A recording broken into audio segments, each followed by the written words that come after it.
Depuis la nuit des temps, les Juifs étudient la Torah. Depuis Abraham, Yitzhak et Yaakov, nos ancêtres qui ont fondé le peuple juif. Mais en fait, même depuis Adam Arishon, depuis même la fondation même de l'humanité, la pensée divine avait été donnée aux hommes. Et plus tard, un peuple est apparu sur la scène de l'histoire. C'est nous les Juifs. On a reçu la Torah au Mont Sinaï. Tout au long des âges, tout au long des périodes, les périodes les plus heureuses, les périodes les plus malheureuses, les périodes comme l'âge d'or des Juifs en Espagne, les périodes où nous étions en Eretz Israël, les périodes où nous avons été plus tard en Pologne, ça se passait bien, et même encore aujourd'hui en Eretz Israël. On étudie la Torah.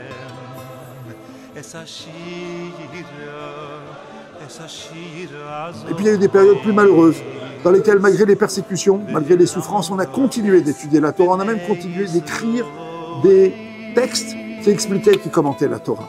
Ça ne s'est jamais arrêté. En fait, c'est l'expression même de notre vie. Quand la Torah est là, le judaïsme est là, et les Juifs sont là, et le peuple juif se développe, existe, se fait entendre. La Torah, on dit à son sujet, Megana ou Matzla, elle nous protège.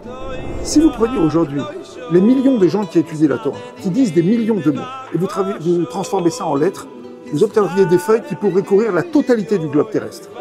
La Torah protège. L'étude de la Torah protège. Mais ça n'est pas seulement qu'elle protège sur le plan spirituel, elle protège sur le plan physique. Qu'est-ce qu'on fait au collège?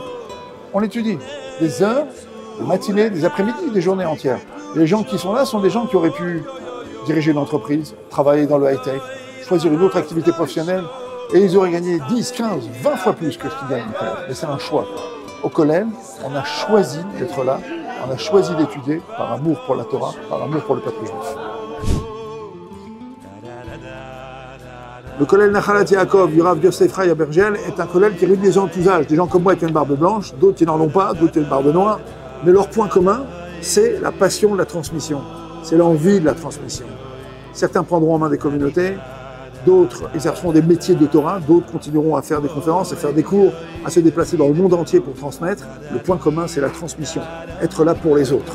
C'est ça, le projet du collège, c'est de permettre en fait à toutes et à tous qui vont regarder aujourd'hui, finalement, d'être associés à cette Torah que nous étudions ici à Jérusalem. Pour nous tous, le Rav Yosef Chai Abergel, c'est à la fois un exemple, un ami, un maître et un guide. Il a côtoyé les plus grands de la génération. C'est quelqu'un qui insiste beaucoup sur la construction personnelle et c'est lui-même un exemple de travail sur soi. Et c'est la raison pour laquelle, dans ce collège, finalement, on bénéficie à la fois de son enseignement, mais en même temps de son contact et de la richesse qu'il peut apporter à chacun d'entre nous. C'est aussi à cela que vous allez vous associer. Chers amis, bonjour. Il y a des flammes qui ne s'éteignent jamais.